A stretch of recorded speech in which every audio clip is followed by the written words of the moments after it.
my way up to Chocolate Mountain, man. I had to get off the freaking bike because the hills was too steep, man. So now I'm walking, getting on the bike off and on, exhausted as hell.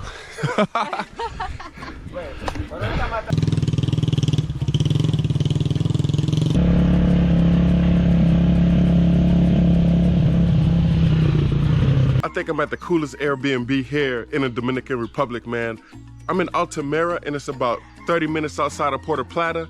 And yeah, I'm in Chocolate Mountain, where the most chocolate is grown here in the DR, and it's grown wildly, you know what I'm saying?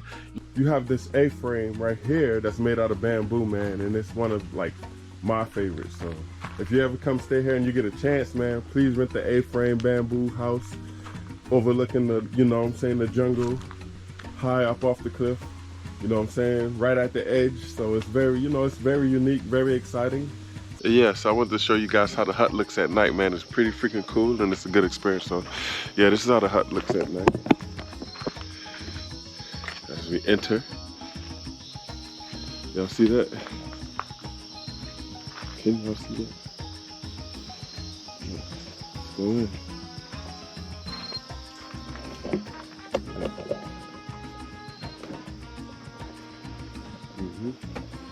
So yeah, man, this is how the hut looks at night. Got your bed, you got your lighting, you got your little storage area for your, you know, your clothes and whatnot. Place where you can sit down, read a book, have some coffee. And this nice, comfortable bed right here. Yeah.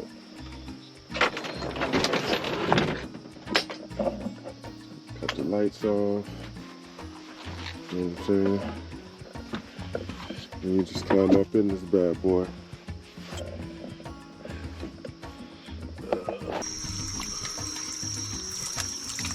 So I can see, I'm taking a shower outside, got my privacy, you know what I'm saying, and all that good stuff, man. Gotta love it, man. Love nature. Come out and try it. Chocolate Mountain, you heard? To my right, you got some bathrooms, and you got a sink to wash your hands. Yep, so this is one of the nice outside bathrooms you can go in and do your business, you know what I'm saying? It's pretty clean, pretty nice, pretty private. And the same thing, let's take a look. If you go on the other side, same thing. Beautiful paved walkways. Got a nice cool gazebo where you can beat some drums, you know what I'm saying, listen to music, sit on the hammock. You know what I'm saying? Play guitar, shake something. And the people in this community, you know, are very older people, you know, people in their 60s. All the younger folks, you know, once they get of age, they move out, they go to the city to, you know, look for greener pastures there instead of, you know, taking on the skill of farming, man, which I think is very important for our people and for yourself, man, you know. Start learning how to farm, feed yourself, and, you know what I'm saying, that'll go a long way with your health and how you look and how you feel too. So, yeah, man, get back to farming. I recommend everybody get back to farming and learn how to farm if you don't. I'm in the process of learning. I know a little bit, but you can always learn more. So, yeah, all the older people in this community, they grow everything old. They, you know, it's a farm, so, you know, they grow cow. I mean, they raise cows, chickens, goats, and you know, they sell some, and then they eat it. You know, so yeah, man, farming is the way. And there's a lot of property for sale here too. You know, so if you're ever interested and you ever come to Altamira, man, yeah, check out some of the properties for sale and see what you can get your hands on. Cause this place, man, I could see this place being a, you know, a big deal in the future. So yeah, let's continue with the tour. All right, here is a nice little kitchen, outdoor kitchen. You know what I'm saying? Cool refrigerator, fresh water. You can do your dishes. And here's a wonderful table. Here's a wonderful table where you can have some lunch, dinner, breakfast. Got some cool hats if you wanted to sport those, you know what I'm saying? Yeah.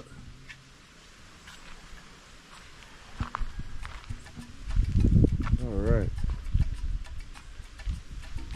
Let's go take a look at one of the cabins, y'all.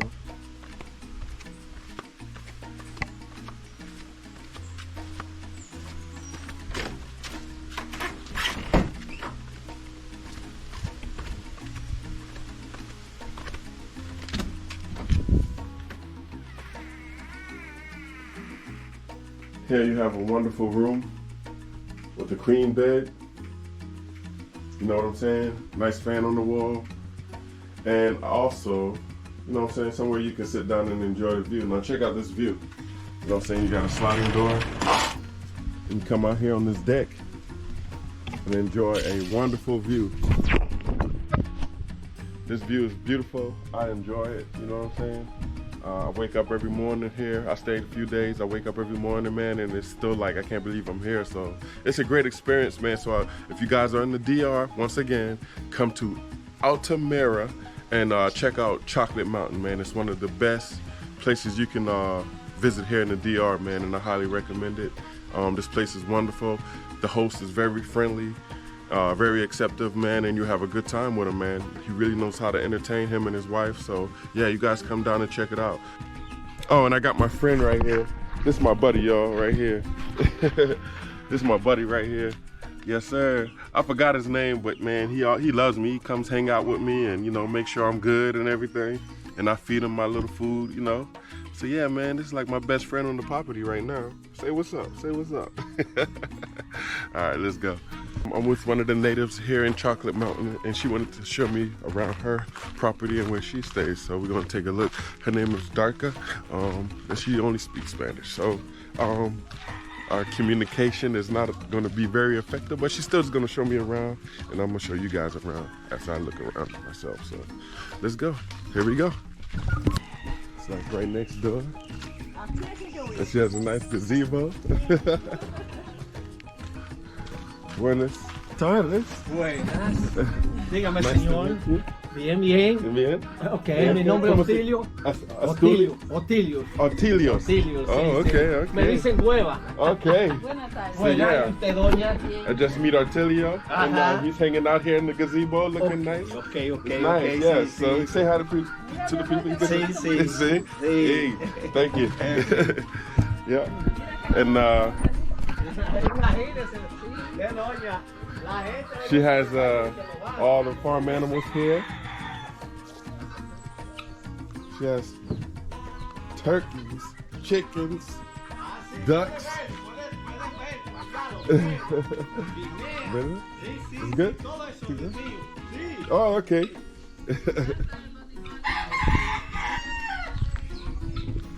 Yeah, let's check this out, y'all.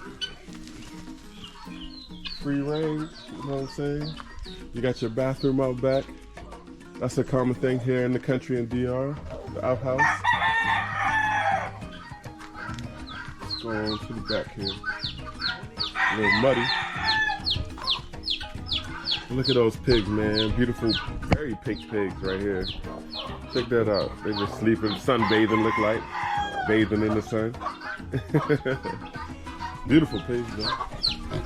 I ain't gonna bother y'all. Got some other big pigs right here too.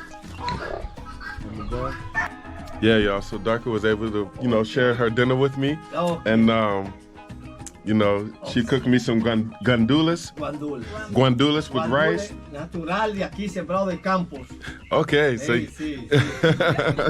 and fresh sliced avocado off the ground right here, y'all. So I'm gonna go in and enjoy myself, man. It's good. Okay. It's very good, y'all. I love gandules and rice, man. Gandules con arroz. It's very good. Thank you, Dark. Otro hermano mío. Okay. Es una familia Hola. larga, una familia Hola. de 11. Chocolate. Chocolate. Okay. Ese es cacao. Cacao. Ese está seco, ya ese está seco. Okay. Vea, Sí. ya eso está seco. Yeah, so those are the Vea, ya eso está seco. choco, ¿qué? Chocolates. This is the chocolate. You know what I'm saying? This is. So come on inside. Maybe you're not getting the right angle, but come inside actually and look at it from this angle right here. And you'll see that in every square foot, it is producing a crazy amount of cacao. This is one of our best producing cacao trees, and it's still fairly young. I would give this around 20, 25 years. But either way, through pruning and through its own genetics, it is producing 10 times what everything around it is producing. So if we're going to select something that we want to grow and graft, well, it's going to be a branch from this tree. I'll put you on the spot to start off with, but I'll tell you about myself first. Of course, I'm Brian Bowen, and I grew up in Portland, Oregon, and I came to the Dominican Republic as a student, and then was in university in an exchange program. So we came to the town of Rio Grande years later after I had moved here in 2011. So I've been here for about 14 years. And I used to work with exchange students just like I was back in the day. So I went to school in SoCal and at Occidental College. And I came here as one semester, and Jenny and I met back then. And we stayed in touch. And it was a good enough reason to come back many times until I ended up moving. And then we came to Rio Grande as a series of community intervention kind of work. We would do development work or related things in this community of Rio Grande and all over the rest of the island with my exchange students. And so this was just one of the communities that we came and built some latrines. We did some finishing of the sports courts, small budget development work. So we'd have $1,000 and $500 went to the breakfast and the budget to pay the families, and another $500 went to cement bags, and then to pay a master builder to help mix it, and then everybody else pitched in voluntarily to do some kind of social improvement work in the community. And in one of these mornings, we're working on an aqueduct, and they bring out chocolate and bread like this. I said, "This is delicious. Chocolate, it grows on trees." I had no clue. So I was like, "Wow, I want a piece of that." Yeah. You know, from back then, I started the gears started grinding. Yeah. And ended up acquiring this first piece of land after having already worked in the community for like 5 or 6 years. There was a bunch of offers that were like 100, 200, just like yesterday he was walking around, "Oh yeah, $150,000 for some land." That was what they did to me too, and I was like, "Listen, I don't got a suitcase full of cash yet, you know. I didn't have Bitcoin then or now, you know." We have like 7-8 years with this land, but it was until pandemic we decided to come. And also my families, my mother and my grandmother work with cacao. So it's a heritage that my family passed to me. And also something about, almost all Dominican has something, because on all island we have cacao. Mm-hmm. And our relative, this is the breakfast for every morning, to go to the mountain and work the agriculture, drink cacao, and have the coffee to go to the mountain. So yes, and now we are here with Ryan and I, and my daughter, and also my neighbors, because this is a community project. I mean, we are developing a tourism, sustainable tourism, and that includes people from the community, my neighbors who are the person who are with us cooking and building this place, are the people from here, and we are trying to be the most sustainable as possible that we can. And yeah. So close, you know. Welcome. I thought Washingtonians and Oregonians were just into like fine coffee, you know, with Starbucks and all the barista things. They've expanded. They're expanding, right? Yeah. That's good. Not just vegan strip clubs and stuff like that. That's the big thing in Portland, right? At least they were famous for that. That and the bacon on a maple donut, the voodoo donut thing. Mm-hmm. Yeah. I left when I was 18, so I never got into, you know, all the great things that Portland had to offer, right? There's the bathrooms on our right, so if anybody needs to use the bathroom at any time, there's the bathroom sink and everything. Joanna is showing off our wonderful sink and our chocolate soap. So when people come here, they even bathe with chocolate. You eat chocolate, so when you wash your hands, you get chocolate soap. This is a little tunnel of, Yes. but not that Washington. He's Washington, from Washington, D.C. D.C. Yes, Yeah. yes. That's what I thought when you said Washington. Everybody always says Washington, Right. they mean D.C. Yeah. You know, but they're from the Pacific Northwest. That's my people. Yeah, yeah, right on. Portland's beautiful. Yeah, and so there's the bamboo showers that are part of the glamping experience for the people that stay here. You want them to be all natural, you know? That way they get to be out in nature as much as possible. Here we have... Well, cacao is the same way. Cacao has so many different varieties, and we oversimplify it most of the time. But I'll get into that when we go to chocolate school. But just as you walk through, you're gonna start observing the differences in color, in shape, in the form, even in how smooth or rough that it feels. It reminds me of, there's a melon here that they call it frog skin melon. It's piel de sapo. They call it the toad skin melon. And it's like a cantaloupe or a honeydew melon, but it's got like this bumpy texture on the skin. Some of these remind me a lot of that one. And some are super smooth.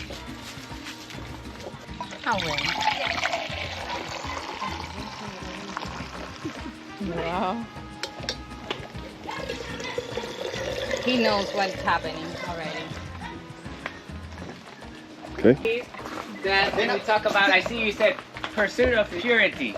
And I love to bring up the complexity that it is to make a chocolate bar. Because we have a focus on like clean eating and getting to the source, but there's nothing in chocolate that is simple. It has to go through a series of processes in order to convert it into a chocolate bar. So the first thing is we start with the planting and the harvest, and that is what we call la cosecha. In la cosecha, we start with the fruit, or this is like the old question, the chicken or the egg, right? So we need a chocolate seed or a cacao seed in order to get a cacao tree. Voila. We have this cacao pod, and this is an experimental tour. I want you to feel free and take one of these seeds, which was just chopped off the tree, nice and ripe, and this we can put in our mouth and taste. Wow, this one is really good. Lo chupas. Lo chupas No lo muerdes. without chewing. It is edible, And but if you want, you can take it home and put it in a wet cloth, and then after a few days. That's pretty cool. And I was curious to know, because it's so sweet, that you couldn't make any kind of juice with this? yeah, They make, actually they make, how do you say? wine. We call it wine, but it's like a liquor. Also, cacao pulp juice. Okay. But it's like pretty new. Okay, So got it. if you go, for example, to Chocoa, Yes. there will be probably someone selling it. That's really nice. I tried it once. It's a lot of work, but A lot of work I to did get like juice. very artisanal. Yes. So I want you to tell me what flavors, because this is going to be an exploration in our palate. We're going to start exploring what kind of flavors that we have there. And once you finish it, there's more. Please just deposit it here afterwards. As long as you haven't chewed it, we can still make chocolate with it. What kind of flavors come to mind when you try this? ¿Qué tipo de sabores le llega a la mente cuando prueben eso? Pineapple and starfruit. Pineapple, starfruit, ahí dice piña y carambola. Interesting. It's like you said a little mango. Mm-hmm. So what we do often is we'll grab one of these, and I'll show you how we sample it when we're harvesting. Can you grab one, Maya? The red one over there, one of the red pods that are on No, the cacao pods. La mazorca. La mazorca. on the other- Yep. Sí. So what can you do with this? Well, now there is a company, Blue Stripe. They sell like in Whole Foods. Some of my earliest guests were telling me about this, and I actually got a chance to try them at the last festival. One of my friends brought some. They're drying this pulp, and they're using it to make dried fruits. But in general, what you're sampling right now, nobody tries. This goes to total waste, besides the process that it goes through in the fermentation phase. So how we do in the countryside, we'll grab this, pull it out, and just take a big bite. So I would welcome you, if you want to try a real classic way of trying it, where you don't try just one bean at a time, but you try like a mouthful. Look, go for it. A mouthful, huh? Yeah, grab like 3 or 4. Go ahead, you hold it. Okay. All right, and so now you're gonna tell us if this one tastes similar or different than the last one. Very different. Very different. Yeah. Go ahead. If anybody else wants to try some of this one. So in the same way, like I mentioned, apples, you can have a green apple and you can have a red apple and you can have entirely different experiences with the apples. And so that's why I say we're gonna explore palate. What kind of sensations are we getting with this one compared to the last? In the mountains, Well, right? what happens is not even people in a cacao producing region get to try this either, because they make up a ton of myths. Because let's say I go and I harvest this, and what am I gonna do? Toss it. So what happens is there's a ton of myths that everybody that grew up in this region, they all say it gives you constipation or it gives you diarrhea. Well, which one is it? Those are two extremes. It Yes. makes you sick to your stomach if you eat a lot of it. Marianne, when she was 1 year old, she was eating a whole pod by herself, and she couldn't even chew it all. She didn't have all of her teeth. Nothing happened. It just came out, you know. It doesn't make you sick, but there have myths about it because we don't see this in a cacao-producing region as food. We see this as, this is what I need to put gas in my motorcycle or my vehicle or buy rice. This is money. And so we Okay. don't really, even our own like ontological view of it, like is not like this is food. We've been trained since very young that you don't eat this because that could go to waste. From the owner of the farm is going to tell the workers, don't snack on this. So it's really kind of odd to be able to try it. It's not even usual, like I'm telling you, for people to be really sampling the cacao so much. It's only more in recent years that even I learned through science that like literally it's not gonna hurt you, because even that was the first thing that they taught us. It's like, well, you can try one, but don't go eating a bunch. But it's all because they don't want to lose half of their harvest because people were just snacking all day. right. So what happens immediately, all those sweet sugars start to ferment. So we've harvested at the optimum time, it is fully ripe, and then those sugars start to ferment in the first couple of hours, which is why I'm saying you cannot try this any fresher than right here. If I was to ship it, even an air freight to Washington State, tomorrow it doesn't taste the same as today. So it's only at its peak. There are a few fermentation methods. We're doing one from a Dutchman, who's kind of my fermentation guru. Maybe you know him, Albertus Kesk. If not, I want to put you in touch because you're in the chocolate world, and everybody that's wonderful people in chocolate world need to know each other. He's taught me so much. And one of the methods that he recommends is to harvest it off the tree and leave it for a few days so that pulp, it already starts to ferment inside the pod. So there's inside the pod fermentation and there's cutting and opening fermentation. So I'm just learning because fermentation, the post-harvest process is the most important by far in all of cacao world. Most of our cacao in the Dominican Republic, 60% is Sanchez. That's what we call unfermented or traditional fermentation method, which just means harvested, put in a big sack, which, like I said, it immediately starts to ferment, but it's not a controlled fermentation process like Oco Caribe, like Sorsal, like what we're starting to do here. And what Joanna's been working on is a more controlled fermentation. The fermentation happens naturally, spontaneously, without adding any kind of yeast or anything like that. It's not like wine fermentation or beer fermentation. We're going to try our chocolate beer later, which had a yeast that got put into it to help assist in the fermentation process. Cacao is spontaneous. It's like the people do sourdough like this sometimes, right? Like that's kind of the masa madre, right? But maybe you saw we saw on the way here, they dried cacao on the street, like on the side of the street. So this is the unfermented cacao or not controlled fermentation, no? And then they just dry it. So this is a Sanchez. Yeah, that's the Sanchez method that Jens mentions. And sometimes some of our neighbors, they'll just harvest the cacao and throw it out to the sun on the first day. And that is totally unfermented cacao. You're going to see it in its color. It's going to be different at the end result. For example, if Jens knows he's going to make a fine chocolate bar, he can see it probably and notice which is the cacao that's been better fermented than another. Just by the physical aspect, you can look at it. Also, there's some things that I'm going to show you. We will how analyze we can test it. Rhein's cacao later. Yes, we're going to do a cut test. All right, because that way you can see what happens. But basically, what is happening during fermentation, why I call this a cacao school, because I can nerd out and talk about chocolate all day. But what happens is the microorganisms, the bacteria and the fungi, they get into that juice that we're enjoying right now. The bugs like it too. And so these microorganisms, they get in and they heat it up.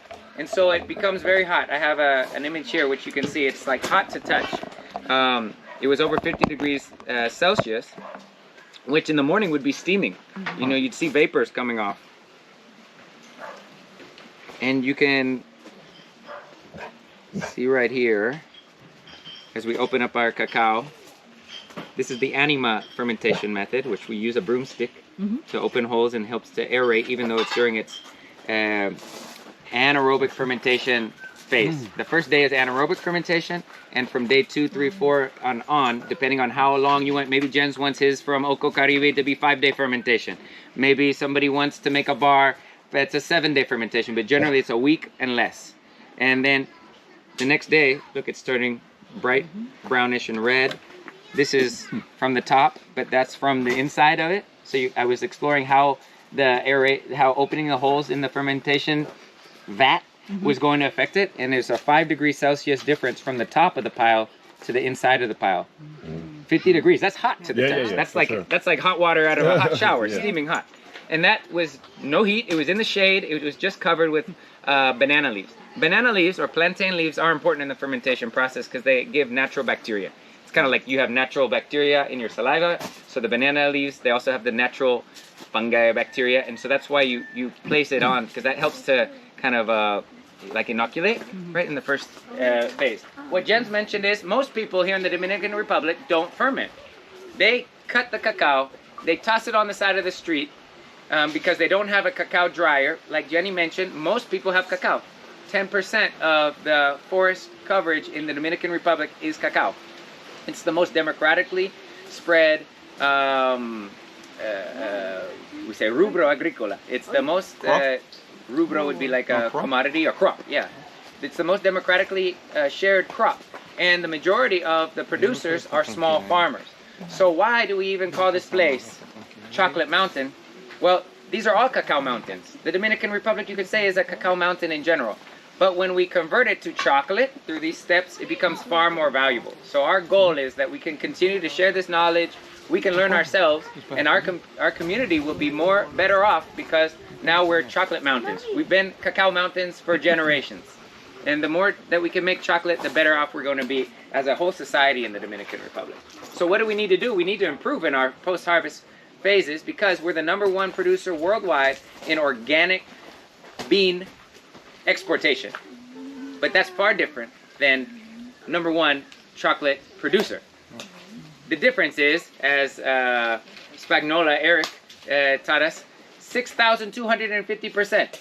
For Wendy, who's the financiera definite, she knows that the numbers are much better when you're making a finished fine chocolate bar than the cacao bean. And that's our problem, is that we export our fine beans to everywhere around the world and we don't produce our own chocolate here. And that 6,250% marginal utility difference, I went a couple years ago and did my MBA, so we got some lingo, right?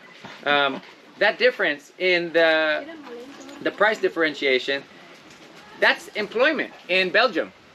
That's why the streets of Belgium don't look like the streets of Rio Grande. See. You know, because they're getting the raw material and transforming and refining it, and all of that wealth stays in those countries. So that's why we need to bring more of the bean to bar, and what we're going to be doing today, and what's an emerging thing in the industry, is tree to bar. But most people at the farm level don't have the resources to make their own fine chocolate. So we're going to be doing that today. Back to the chocolate school. We go through 6 phases. You're going to do the final phases of roasting, peeling, and smashing. We've already done this because this takes up to a week or 2 weeks in the process, and we're going to show you some of that as we go. So come back over here to this table. I'm going to fly you through the process right here before we walk around.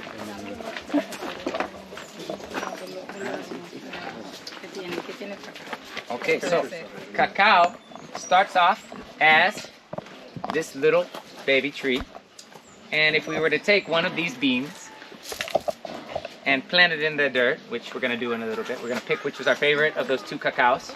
And you're going to pick your bean and you're going to plant your tree.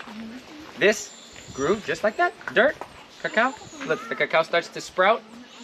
The bean itself comes out of the earth and it's like a living chocolate monster. It's like this crazy little thing that just pops out of the earth, and then it starts to sprout leaves afterwards. But at the beginning, it's just a chocolate bean that grow out of the dirt. It looks weird, like an alien. After a few months, what we would do in as commercial producers, we would want to graft it, because what happens in grafting cacao, it expedites the fruit production, the time. So if we were just to plant this and I don't graft this tree, it's going to take 5 years to grow a cacao fruit. What I would do is I would take this baby tree, which is just like our kids who have a lot of energy. They're running and they're growing fast. I'm going to take those qualities of fast growth and I'm going to pick which is my favorite cacao. Which is the cacao that has the qualities that I want to replicate. Like that first one had a big bean. It was good size. I'm not really gonna know what kind of chocolate I can make from it until I've gone through all the other processes. But I know already that I want a cacao that has a bigger size bean than a smaller size bean if I have the option, and if it's good. So I'm gonna pick that one, and I'm gonna take a little branch. Demonstration purposes. And I'm going to make a cut on the branch, and I'm gonna slice this, and I'm gonna fuse them together with a hermetic seal, plastic, Teflon tape, paraffin wax, whatever I choose. It's just to make a band-aid kind of over the injury that I've created. And then this tree, it doesn't matter if this was yellow cacao, if this was red cacao, it's gonna grow red cacao. It's gonna grow whatever is the mother tree that I selected. So we call this like the scion or el patron. And we go to a mama tree. So we have a couple of trees that we're identifying as our mother trees that we're gonna start to reproduce around the whole farm. Is that because they the right produce term for more? that? I'm sorry. Yeah, go ahead. No, I'm sorry. Is that propagating? Is that the term? Well, yeah, it's like a form of, it's sowing. It's like cutting the years of the growth, right? Yeah, it's not cloning.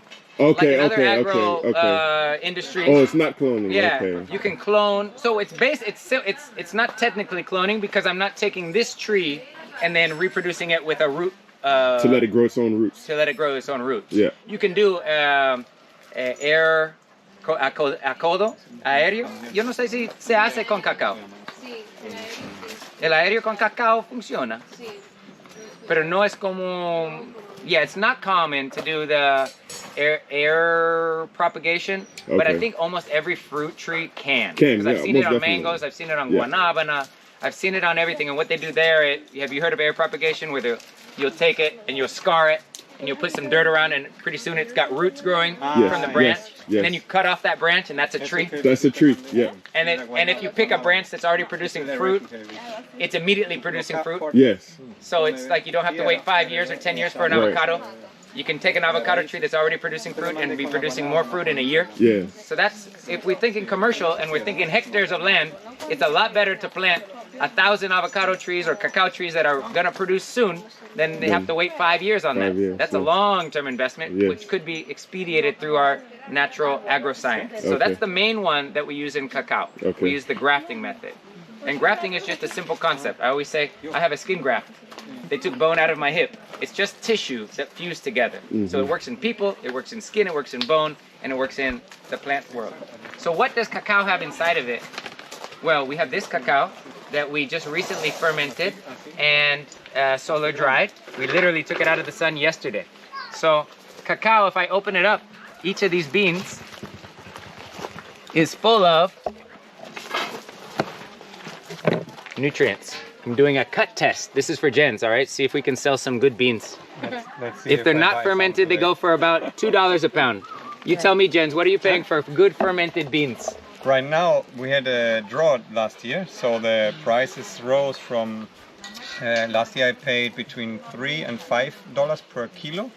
And now I pay, the cheapest is $5 per kilo now. So it's from $3 to $5, the cheapest. Okay, so $5 a kilo, which is 2.2 pounds. So you're looking at $2.50 a pound plus. So the weather conditions can affect the cacao bulk price? The rice rose almost like 60% on cacao. Almost. 70? Like since December. From December to December this last year, it was a 70% increase. It was $2,000 per metric ton, and now it's over $4,000 200, something like that. It's on the New York Stock Exchange. You can track what the cacao is worth. And that is not organic cacao. That's the stuff that you saw in Ghana. Okay. The bulk cacao that's not organic, they're the biggest producers. Right. But what is happening is we're selling our cacao at the producer level, organic cacao, for cheaper than the bulk rate. And that's what the producer is getting. Wow. All right, so that's why if you're on the production level, you're kind of losing out unless you're transforming it. Because even though we have grade A organic cacao, which is worth far more, we're still getting the base price, even less, even under the New York Stock Exchange price, because the brokers take all those advantage. Well, we never, if you buy good cacao, premium cacao, so you always have to pay an extra, right? Because they do great work and you want to do great chocolate. Absolutely. You want also that the farmers earn their money for the good work they do. Yes. So Ryan, why you open the cacao? What you want to show us? Yeah, I'm opening up the cacao because, as I mentioned, cacao is full of vitamins, minerals. It has hierro, it has iron, it has magnesium, there's niacin. You can see the purple color. That's a reference of the niacin. It's full of magnesium, it's full of antioxidants. It also has fat. And we're really fortunate that we have even a big piece of cocoa fat, or as we know it, cocoa butter, right here. You want to show them, Jenny? ¿Qué tiene? La grasa. La grasa es parte del cacao. So what are we looking for inside of this? At the same time, I'm demonstrating what is called a cut test. In cacao fermentation, you can tell if it's a well-fermented cacao bean by cutting it. I have this cacao. Let me grab another piece of cacao, like a fresh cacao bean, to demonstrate the difference between what the fermentation does. In those first hours and days of fermentation, it starts to heat up. And in the first day, that cacao fermenting, it smells like vinegar. I have a little surprise underneath that banana leaf right there for you to smell in a minute. But just looking at it, I can tell that this bean has not been fermented compared to this bean and this bean and this bean. I can tell how so because it's smooth. When I cut it, it's all smooth. And what fermentation does is the acetic acid, the vinegar, gets into the cacao bean and kind of penetrates all those grooves. What do those grooves turn into? At the end of the day, we know this in Whole Foods and supermarkets all around the world as cocoa nibs. We put them on our muesli and granola. We sell them for definite chocolate. They sell their cocoa nibs. And many people are accustomed to seeing cacao in its first phase like this. Probably not a bean, because the industrial process breaks it up like this. So unless you hand peeled it, you're not going to get a whole bean. Okay. If you put it in a machine. This is great work because hand peeling is so much work. When I did my first chocolate, I think it was a kilo. And I had a kilo of beans and I was like, okay, I peel it by hand. I watch a movie while peeling it. Yeah. And it took me 3 movies to peel like a kilo of beans. So That's a lot. I hope it was a good movie. We have 2 kilos for you to peel today. We'll see what you can do together as a group. See, Ryan, I thought you were going to have some special technique to avoid hand peeling. You are. I've been dreaming of avoiding hand peeling. You've been dreaming of avoiding hand peeling. 3 years I've been searching for a machine. Yeah. That would do that hand peeling, but This is our anti-stress. We got a couple little tricks, The good part. but we call this therapy. sell it Okay. For all of us that are living frenetic, energetic lives, and even when you're driving on the Dominican roads, because Dominicans, they get impatient when they get behind the wheel. You know, they're the most patient people in the world. They have all day to have a conversation and drink a coffee, but as soon as they're behind the road. So everybody needs a little bit of de-stressing.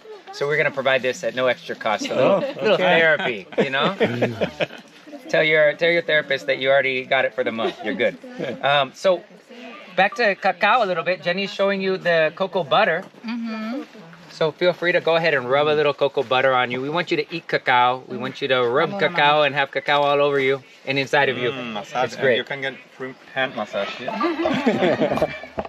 So a little bit about the history of this magical bean. Cacao is known as Theobroma cacao. So the name is a reference to its relationship with divinity. Theobroma, like theology. Theobroma, the gods. It was known as the medicine or the food of the gods in the Mayan culture. And so the word chocolate comes from chocolatil. I can spell it in on the whiteboard maybe, but it starts with an X, chocolatil. And that was the Nahua pronunciation. And they're the first ones credited with making chocolate. And it was made into a beverage, which is why we start today with a nice hot chocolate, because that was the original form of consuming the cacao. But that was reserved for people in the noble and elites, because like I mentioned, it was the medicine of the gods. And just like you said, you've been trying to find a way to peel this that it's not so hard. So it was hard work. They had to put people to work to make that happen. Nowadays, we know chocolate in this form. So before I give you some semi-sweet chocolate, it's our dark chocolate that we're making, and we're gonna make some more with you today. Go ahead and try one of these fermented beans. These are the beans that we just prepared. These are actually roasted, so try one of these first. Okay. Because this is closest towards being on the tree. So you can take these and then just peel the skins. You never really consume the skins. In the industry, that's used in cocoa. Giovanna, tú sabes de otro uso para la cáscara, el té, pero también la cocoa. So you can have like cocoa powder or cacao tea. If you have really good cacao that's been like well treated, it's gonna have a nice color to it. But if it's gotten a little bit of moisture, like it rained today, a little bit in the morning, and if we had this out, it would all turn into this looking cacao. So if Jens is paying $5 per kilo, he would not. He would go and say, "You got to give me this for like $3." Because whoa. Not too much. a little piece. It's 100%? No, it's like a 70. He normally likes 100%. Yeah, Marianne loves it too. It's like it shows you that we're trained to learn to eat so much sugar. Yeah, you teach to not eat it, and then you don't like it with the sugar. Yeah, you like it more takes away the flavor. Yeah.